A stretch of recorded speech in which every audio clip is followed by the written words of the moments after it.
theme coming in was whatever it takes. What were you guys talking about that when you were down 2 scores with just a few minutes to go in the game? Oh yeah, we were talking about it the entire game. Even when we were up, we were still just saying whatever it takes. We knew that they were going to come back, they were going to fight.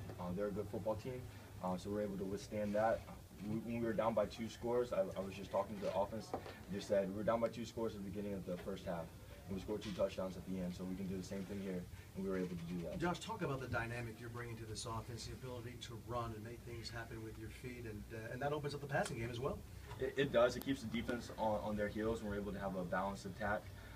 Jalen Hurd and I both in the backfield. We had a good balanced running game today. The line did a great job opening up holes, and then when the receivers make plays, it keeps the defense on the heels. They don't know what's coming, so we did a great job executing the game plan. Who wants to remind after the interception, basically, and how did you shake that up? Oh, I knew I was fine. I knew our defense would get a stop. I had full faith in them, and they did.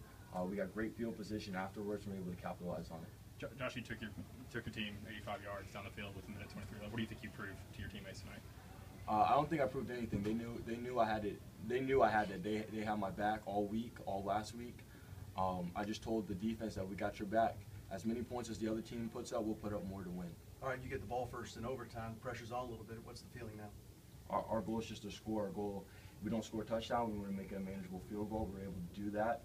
We were able to take what the defense gave us, and we made a field goal, and it really helped us. And the defense took its lumps a little bit tonight, obviously, but when they got the ball, South Carolina, in overtime, they came full speed ahead at them, and that was something to see, wasn't it? Oh, yeah, it was great to see their resiliency. They pinned their ears back and made 2 huge plays for us in overtime, and basically won us the game in overtime. So I was really happy for them, especially the seniors. Josh, what would Butch say to you after the game? He just gave me a hug and just told me how proud of me he was. He said echoed the same thing to the team.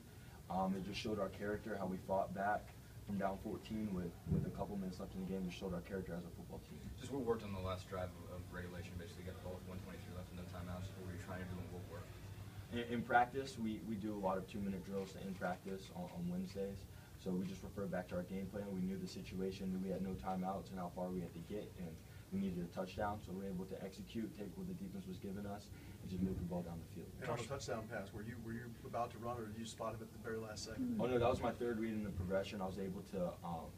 Gillum did a great job of getting the defensive end upfield, so I was able to duck under him, and Kroom made a great route and made a great catch. So it was 3rd read in the progression. It was a great call in the red zone. Josh, have you practiced that almost exact same situation, no timeouts, 85 yards or whatever to go? Have y'all practiced that before? Maybe not that exact one, but very, very similar, yes, sir. Josh, did you see Kroom right before you threw that ball? Because it looked like you were almost preparing to run there and then just kind of picked up and saw him. I saw him. I went through my progression. I saw my first 2 reads were closed.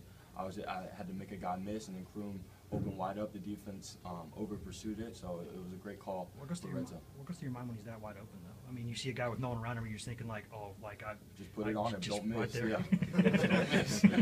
Josh Kyler said that you were calm throughout the whole comeback there. Just how do you kind of keep your poise in a situation like that? I'm just very confident in my abilities. I'm confident in the offense abilities. I know that we can put up points, and we're a really good team.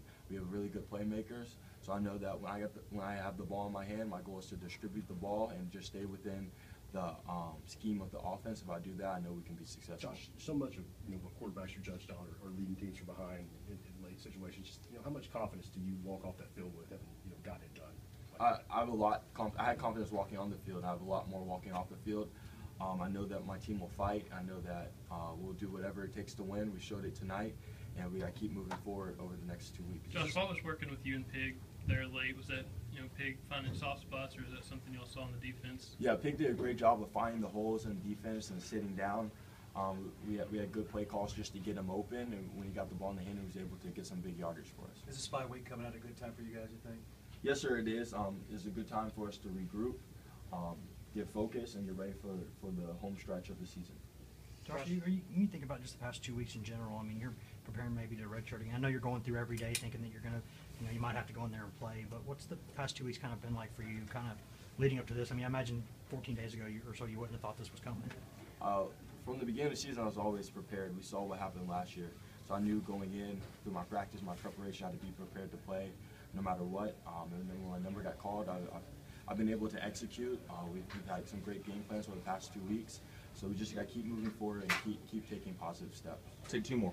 Josh, it's no secret the O-line's gotten a lot of heat this year, but for them to follow up last week's performance with a performance like tonight, what can that do for them going forward, especially, this late in the season? It's amazing. I don't think they gave up a sack tonight. They only had one last week, and that was at the end of the game, a 2-minute drill. So they're playing their butts off. They're doing a great job of opening holes in the run game and giving me time to pass. So they're a very confident group and a very talented group, and they're definitely coming together. Final question.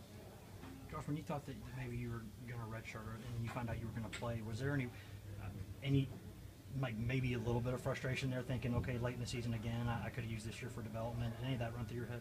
I used 8 weeks before it as development. My goal was when my team needed me, when my team needed me and they called my number, I'd do anything for this team to win. We showed it tonight. We'll do anything for each other. We're a great brotherhood. We're really together. We're a family. We just gotta keep going forward.